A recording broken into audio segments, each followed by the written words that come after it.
क्या हुआ साहब, आज अपनी माँ की बात आई तो रोना आ रहा है, और जब दूसरों की माँ को जर्सी गाय और 50 करोड़ की गर्लफ्रेंड कह रहे थे तो ठहाके छूट रहे थे।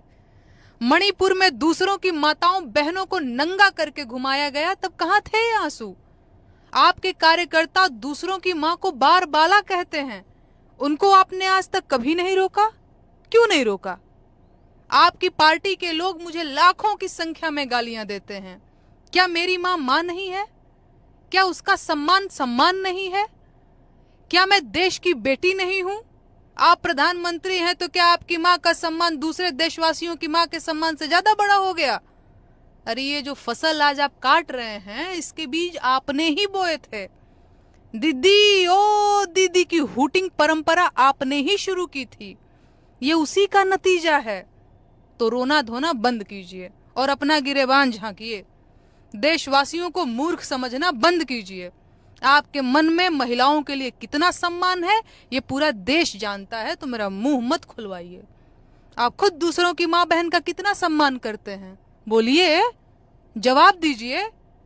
देश की जनता ने घड़ियाली आंसुओं पर वोट देना बंद कर दिया है।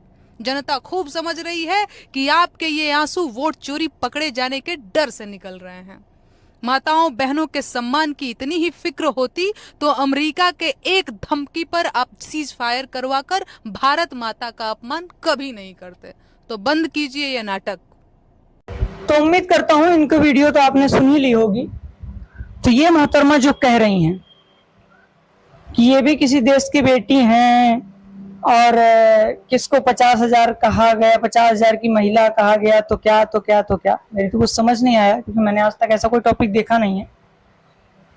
पर मैं इनसे एक ये सवाल करना चाहूंगा कि एक ये महिला होकर के किसी ऐसी महिला के बारे में जो आज स्वर्गवासी है और अपने प्रधानमंत्री, जो अपने देश का एक स्वाभिमान है, एक मान है, एक सम्मान है, उनके बारे में जिस तरह से ये अब्बा उनको बोलती हैं या ये सब बोलती हैं, और हम सब उनके जो चाहने वाले हैं, उनके अच्छे काम को देख करके हम लोग उनका सपोर्ट करते हैं, तो उसको ये लोग गोदी मीडिया, अंधभक्त, न जाने क्या क्या नाम देती हैं। तो मैं इनसे, मोहतरमा से एक ही सवाल करना चाहूंगा कि आप बार बार बीजेपी की कमियों को देखती हैं और उनकी अच्छाइयों के वक्त आपका मुंह नहीं खुलता। एक मणिपुर न जाने नाम का कोई केस लेकर के बहुत दिन से बैठी हुई हैं और जब भी देखो वो उसी के बारे में कहती रहती हैं। और इनका एक ये भी कहना है कि सवाल हम सत्ता पे बैठे लोगों से करते हैं, ना कि विपक्ष में बैठे हुए। ठीक है, आपकी बात बिल्कुल सही है कि सवाल